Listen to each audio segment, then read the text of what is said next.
Structures Part 2. Here we look at strength and stability. Strength is the ability of a structural system to support the load, and stability is the ability of a structural system to maintain balance and stay fixed in one spot. For now, I'm going to focus on strength. Now, this baby cannot hold its own head upright until its support structure, its bones, muscles, and tendons, have acquired sufficient strength to overcome gravity. Crawling on all fours is a stable condition for quite a while, until the structural system has developed to make the leap to the less stable 2 feet. Baby elephants don't crawl on all fours, so they must develop their strength quickly with mom's encouragement.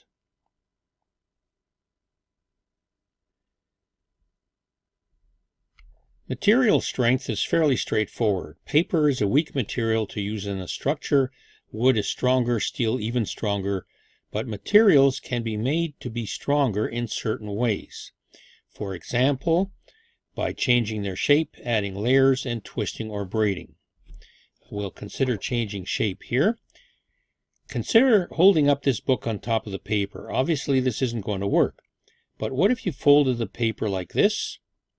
Or even better, rolled it into this cylinder shape.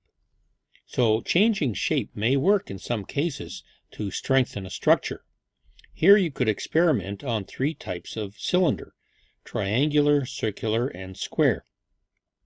And then you could test like this to see how many books each shape can support.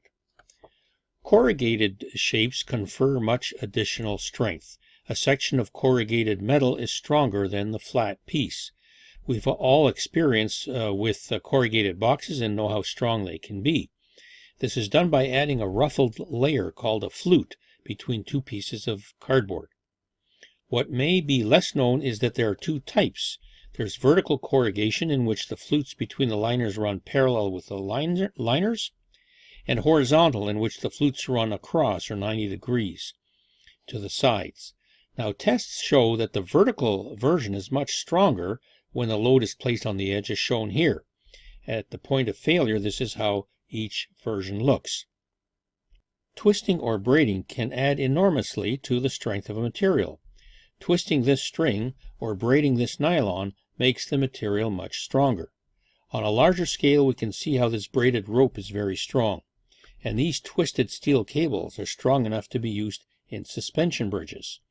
Now, just for interest, here's a clip showing braiding in factories.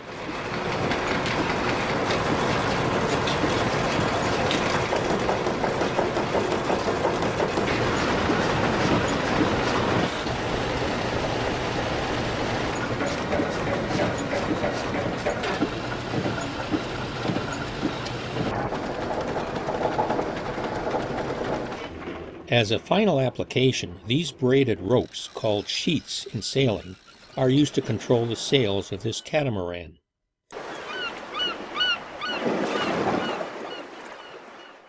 Folding can also provide strength to a structure. Here's an example involving an origami fold.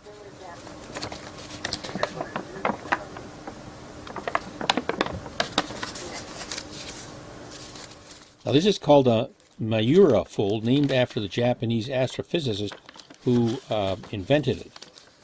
And here's an example. Here's another version of it. And this will show its ability to support a load. YouTube has videos that show how to make this fold.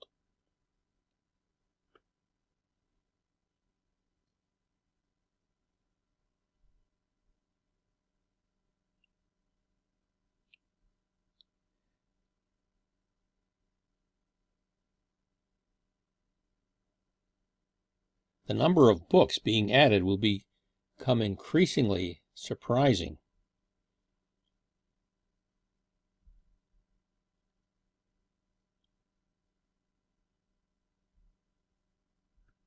And here's the final result on the left, with other types of Miura folds on the right. Finally, there's an interesting application to solar panels shown here. By using origami principles, we can get a much larger array into space by stowing it compactly during launch and then opening it up once we're in space. The spacecraft would be inside a rocket, like an Atlas V rocket, and the solar array would wrap around the outside of the spacecraft. It would be all folded up compactly and then launched into space and deployed. An actual application was the Space Flyer unit launched by Japan in 1995. Here it is, all folded up, and when launched into space, it unfolded like this.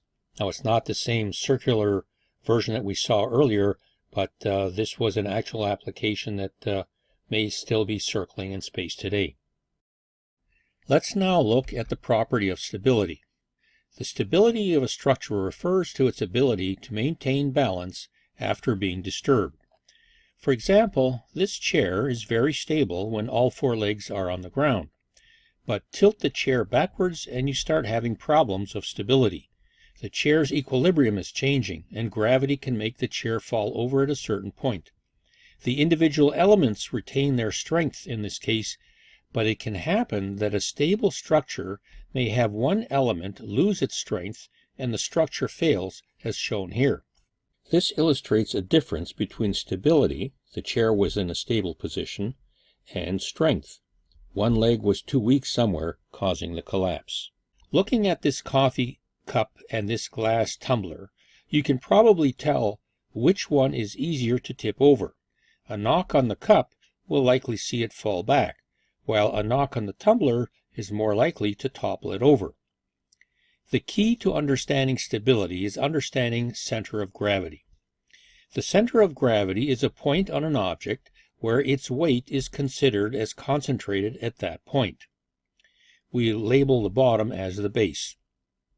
We can use the center of gravity to see when an object will reach its tipping point and fall over. To do this, we draw a line straight down from the center of gravity. As this tumbler is being pushed, we watch the line from the center of gravity and see when it passes past the base. Here is the tipping point, and a slight push will make it fall over. Let's compare the tumbler with the coffee cup. The center of gravity is lower in the coffee cup. Let's draw the center of gravity lines. As long as their bases are about the same size, the higher center of gravity of the tumbler will pass its base sooner than the shorter cup. So you have to tilt the cup more to get it to fall over. How can we make the tumbler more stable? There are two ways to do this without changing its height. You could make the bottom with thicker glass, like this, and then the center of gravity would be lowered. Or you could make it with a wider base. A wider base will allow the glass to tip further before its center of gravity reaches the base. For a final example, consider the couple standing up in the boat. The center of gravity for the whole system is here, let's say. By bending sideways, the couple has shifted the center of gravity to make the boat tilt, but the line has not come to the base at X, so they won't tip over. By sitting down, the center of gravity is now much lower and creates more stability, as bending to the right this time shifts the center of gravity only slightly. The Empire State Building and the Eiffel Tower are both tall structures. Notice how the base is large in each case, and more mass seems to reside in the lower part, which provides a lower center of gravity, hence two very stable structures. The Space Needle in Seattle looks top-heavy, doesn't it? But the engineers have clearly done something, I know not what, to make this a stable structure. To sum up, the strength of a structure and the stability of a structure are two separate factors. Strength depends on the strength of the material chosen, and other things like triangular shapes and struts and ties, which are discussed in the video for grade 5. Stability is greatly affected by the center of gravity and width of base. This table is very stable and will not tip unless sufficient force is applied. This type of stability is often called a stable equilibrium. There is an equilibrium between the position of the structure, trying to remain as is, and the force of gravity, trying to pull it down. Along with a stable equilibrium, there is also an unstable equilibrium and a neutral equilibrium. The following clip from study.com illustrates these three very well. Other very stable objects include things like cars or furniture. These things are in a stable equilibrium and don't like to tip over. However, not all objects are like these. Some things, such as a cone standing on its point or a pencil standing on its eraser, will tip over at the slightest touch. We refer to these as being in an unstable equilibrium. There is even a third class of objects that we refer to as being in a neutral equilibrium. These objects don't tip at all when pushed or tilted. They just change position and remain in the same state. An example of this is a ball. It can never be tipped over. It just rolls to a new position. These three states of stability can be more specifically defined by again looking at their centers of gravity. When an object is in stable equilibrium, tilting it will raise the height of its center of gravity. An object in unstable equilibrium will have its center of gravity lower in height when tilted.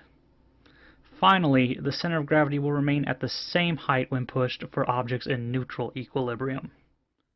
And this ends part 2 of structures, strength, and stability.